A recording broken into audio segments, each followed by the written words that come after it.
All right, we're going to go over some of these cases. We are at learn.detroitbonesetter.com, entering my name. Lesson code, we're going to go over MB, case number 3.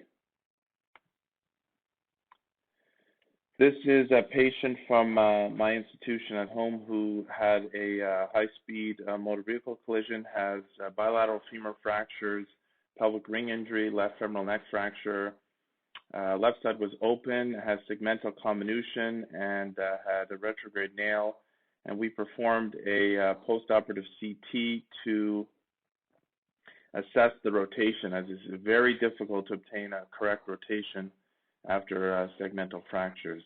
So we're just bringing the CT scan over here. We're making it to put it to the front, and then we're going to blow it up here, zoom in just for to make this better.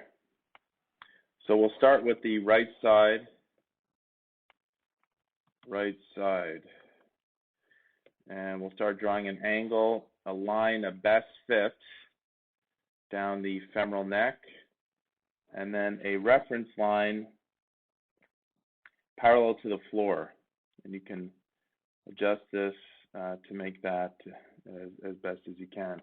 So on the right side, that's 8, we're going to round them off. That's 8 degrees external. That's at the femoral, at the right femoral neck. We have 8 degrees external. The right distal femur.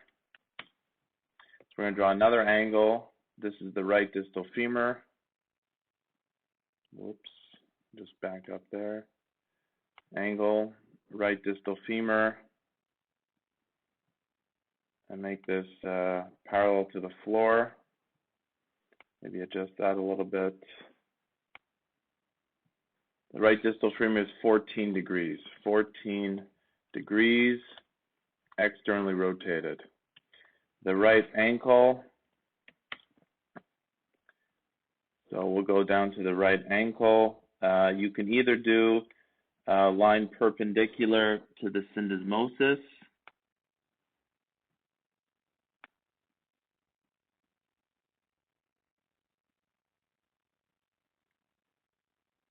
or a line of best fit. I'm going to do a line of best fit, even though I did discuss a line perpendicular to syndesmosis.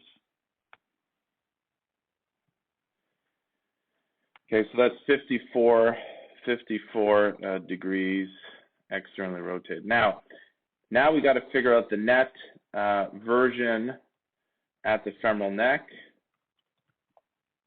And we have to figure out the net torsion at the tibia. Okay, so here's where it can get confusing. So we have to do the math. We have 8 degrees of external rotation at the femoral neck and 14 degrees of external rotation at the femoral condyle. So the way I look at it is I take this and I rotate the image or the condyle either physically or in your brain to make the condyle flat. So you'd have to internally rotate 14 degrees. In the process, you're going to bring this down to 0 and then go the other way, an additional 6. So it's going to be 14 minus 8 degrees equals 6 degrees. Right? Now you have to choose retroversion or anteversion, or retrotorsion or antetorsion. If you realize the femoral condyles are greater than, it's 14 degrees external, so you're going to have to rotate 14 degrees. This will bring the femoral neck pointing this way, or internally rotated at the end. The femoral neck is going to be rotated like that at the end of that. So that'll be retroversion or retrotorsion. So the net at the femoral neck is going to be 14 degrees, so 6 degrees of retrotorsion. Okay, for the tibia, same thing, you're going to have to internally rotate this 14 degrees. And in the process, you're going to decrease the amount of external rotation.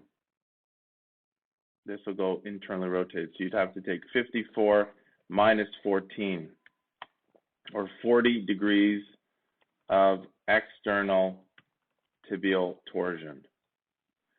Okay, so let's move to the left side.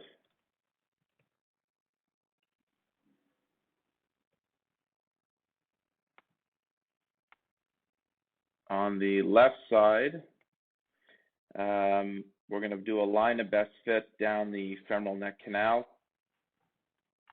femoral neck axis. Keep in mind the patient has an ipsilateral femoral neck, so there may be some displacement here, but we're going to do the best we can with the angle. We're going to do another angle at the femoral condyle, make that flat, and then another angle along the syndesmosis, a line of best fit, and then make another angle, another line parallel. So for the left side, I'm just going to copy down just this part. Easier to fill in. So this is going to be left side, left, left, left. Okay? So at the left femoral neck, the turquoise number is 0.8 degrees. Okay, so let's round that out to 1 degree of internal rotation. The left distal femur is purple, 36. So 36 degrees of external rotation, and the left ankle is orange. That's 77 degrees of external rotation. So the net for the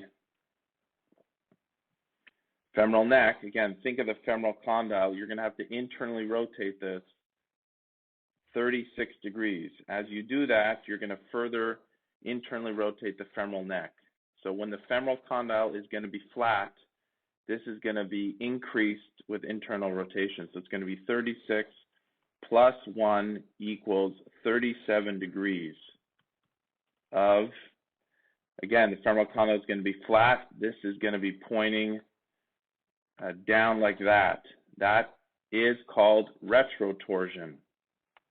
37 degrees of retrotorsion, or retroversion, if you want to think of it that way.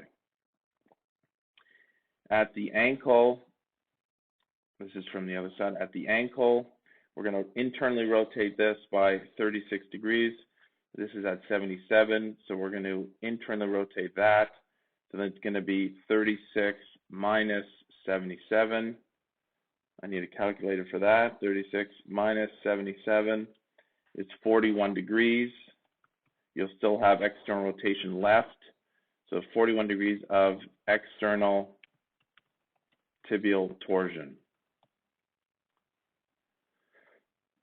So if you look for the tibia on the right side, there is 40 degrees of external tibial torsion. On the left side, there's 41. So the patient has normal torsion on both sides, which makes sense considering that the patient doesn't have tibia fractures. So that actually is good to practice. The patient has 40 degrees of tibial torsion on both sides. For the femoral neck, for the femur, let's look at the rotation. So the patient has 6 degrees of retrotorsion on the right, 37 degrees of retrotorsion on the left. So there is a deformity. So the magnitude of the deformity, assuming the right side is correct, is going to be 37 minus 6. Okay, or 31 degree deformity.